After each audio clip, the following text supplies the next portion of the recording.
Vamos dar hoje continuidade ao nosso curso de jornalismo.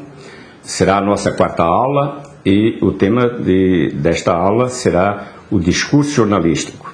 O discurso jornalístico tem duas grandes características, que são características solidárias. É um discurso asseverativo, isto é um discurso que tem todos os condicionamentos, todas as informações necessárias para convencer o interlocutor de que o que está sendo dito é verdadeiro.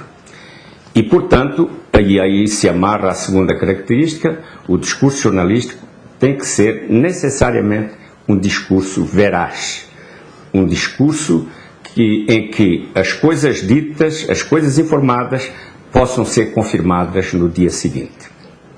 Então, em relação ao caráter, à natureza, melhor do que caráter, a natureza asseverativa do discurso jornalístico, quando nós lemos uma notícia, quando nós lemos qualquer texto, em qualquer página de jornal, nós vamos ver que a linguagem jornalística é uma linguagem nominativa. As coisas têm nome, os lugares têm nome, os acontecimentos têm horário, têm circunstâncias, têm testemunhas. É, portanto, um relato marcado pela exigência da precisão. No que se refere à característica da veracidade, isto é, no que se refere àquilo que eu chamei de discurso veraz, basta dizer isso. Não existe jornalismo onde não há veracidade. A linguagem jornalística só existe como bem social quando colocada a serviço da veracidade.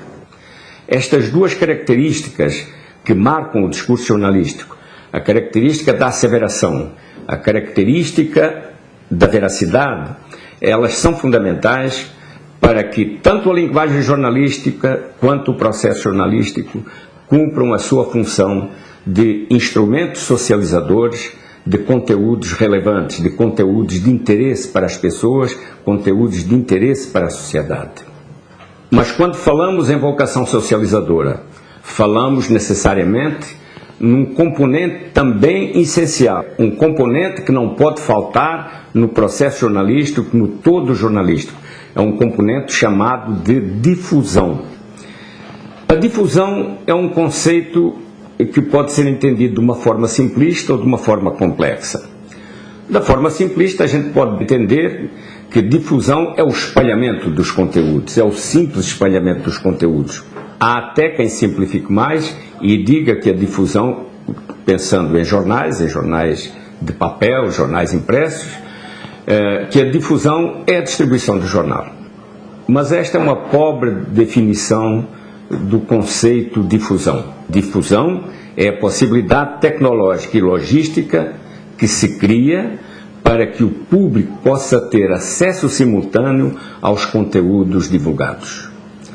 É por isso que a televisão leva uma grande vantagem em relação aos meios impressos, ou pelo menos levava até ao surgimento da internet como um grande ambiente de difusão. A televisão, ela tem a possibilidade tecnológica de ser assistida simultaneamente pelos públicos interessados, enfim, em todo o planeta até, no caso brasileiro, em todo o país.